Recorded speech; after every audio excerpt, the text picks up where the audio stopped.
Football বিশ্বে Lionel Messi ও Neymar জুনিয়রের বন্ধুত্ব এক রূপকথার নাম। বার্সেলোনা থেকে পিএসজি, মাঠের বোঝাপড়া ছাড়িয়ে তাদের ব্যক্তিগত রসায়ন সবসময়ই ভক্তদের হৃদয়ে আলাদা জায়গা করে নিয়েছে। কিন্তু সম্প্রতি আন্তর্জাতিক ফুটবল থেকে নেইমারের এমন অপ্রত্যাশিত ও অসময়ে বিদায়ের পর ফুটবল পাড়ায় নতুন ঝড় উঠেছে। প্রিয় বন্ধুর এমন কঠিনতম সময়ে বিশ্বজয়ী লিওনেল মেসি ঠিক কি বললেন নেইমারকে? সামাজিক যোগাযোগ মাধ্যমে ভাইরাল হওয়া মেসির কান্নার ভিডিওর পেছনেই বা লুকিয়ে আছে কোন রহস্য? 2026 ফিফা বিশ্বকাপে নরওয়ের কাছে 2-1 গোলে হেরে ব্রাজিলের বিদায়ের পর ভেঙে পড়েন নেইমার।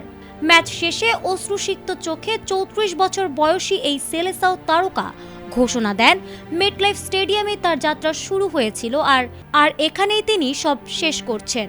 নেইমারের এই আবেগঘন বিদায় যখন বিশ্বজুড়ে কোটি ভক্তকে কাঁদিয়েছে, ঠিক তখনই ফেসবুক ও টিকটকে প্রচার হতে থাকে নেইমারের অবসরে লাইভে এসে কেঁদেছেন মেসি। তবে অনুসন্ধানে জানা গেছে চাঞ্চল্যকর এই দাবিটি সম্পূর্ণ ভিত্তিহীন। ম্যাচের পর থিয়েরি অরির মতো তারকারা প্রতিক্রিয়া জানালেও লিওনেল মেসির পক্ষ থেকে এখনো কোনো আনুষ্ঠানিক বিবৃতি বা লাইভ বার্তা আসেনি। মূলত ভিউ পাওয়ার আশায় কিছু পেজ মেসির পুরনো সাক্ষাৎকারের ক্লিপ ও এডিটেড থাম্বনেইল ব্যবহার করে এই ভুয়ো ক্লিকবেট ভিডিওগুলো ছড়াচ্ছে।